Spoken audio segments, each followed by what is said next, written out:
भ्रामक विज्ञापनों के मामले में पतंजलि आयुर्वेद और दिव्य फार्मेसी की तरफ से मंगलवार को सुप्रीम कोर्ट में उन अखबारों को पेश किया गया जिनमें बाबा रामदेव और आचार्य बालकृष्ण की कंपनियों की तरफ से माफीनामा छपवाया गया था। इस दौरान सुप्रीम कोर्ट ने कई बातें कही।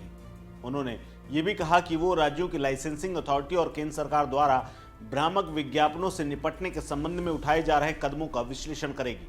सुप्रीम कोर्ट ने इस दौरान अखबार के उन पन्नों को देखकर संतुष्ट अपने आप को किया जिनके माध्यम से माफीनामा जारी किया गया था। इससे पहले कई बार बाबा रामदेव और आचार्य बालकृष्ण की व्यक्तिगत तौर पर सुप्रीम कोर्ट में पेशी हो चुकी है और कई मर्तबा फटकार भी लग चुकी है। यहाँ तक कि बाबा रामदेव हाथ जोड़े हुए सुप्रीम कोर्ट के अंदर नजर आए थे। इस दौरान पतंजलि की तरफ से पेश हुए वरिष्ठ अधिवक्ता मुकुल रोहतगी ने यह भी कहा कि उन्होंने IMA यानी इंडियन मेडिकल एसोसिएशन के बयान को लेकर के भी एप्लीकेशन दायर कर दिया है। दरअसल अध्यक्ष ने एक बयान दिया था, उन्होंने इसे हानि पहुंचाने के उद्देश्य से की गई अपमानजनक टिप्पणी करार दिया।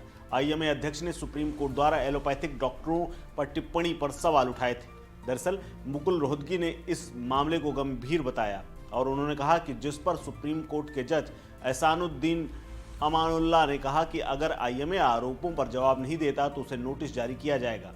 वहीं जस्टिस हिमा कोहली ने ध्यान दिलाया कि वे बयान सुनवाई से एक दिन पहले दिया गया था।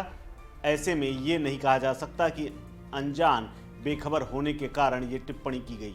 वहीं भारत सरकार की तरफ से ASG KM नटराज ने अपनी बात रखी। उन्होंने बताया कि ड्रग एंड कॉस्मेटिक रूल्स के नियम संख्या 170 को कई उच्च न्यायालयों में चुनौती दी गई है। उन्होंने बताया कि 2018 में नियम संख्या 170 की अधिसूचना जारी की गई थी। उन्होंने ये भी बताया कि उनके खिलाफ 8-9 याचिकाएं दायर हैं।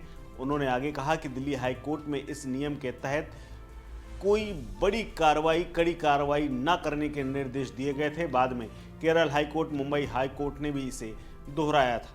उन्होंने इस दौरान दिल्ली उच्च न्यायालय को भी आदेश को भी उसको पढ़कर सुनाया जिसमें इस कानून के नियम 170 पर पुनर्विचार के लिए केंद्र सरकार को कहा गया था। इस पर जस्टिस हिमा कोहली ने कहा कि भारत सरकार को इस सलाह का फायदा मिला है। वहीं जस्टिस एहसानुद्दीन अमानुल्लाह ने पूछा कि केंद्र सरकार को इस पर निर्णय लेने के लिए कहा गया था, फिर भी ये नियम यहाँ पर है। उन्होंने पूछा कि बिना कोई कारण और निर्णय लिए बिना आप कड़ी कार्रवाई न करने के कैसे कह सकते हैं। वहीं जस्टिस हिमा कोहली ने यह भी कहा कि एक अच्छा कानून है, जब तक इसे हटाया नहीं जाता ये लागू है। केंद्र सरकार ने राज्यों को पत्र भेजकर इसके तहत एक्शन न लेने को कहा। ASG ने इस कानून पर पुनर्विचार के लिए समय मांगा है। इस खबर में फिलहाल इतना ही। अपडेट्स के लिए बने रहिए वन इंडिया हिंदी के साथ। नमस्कार।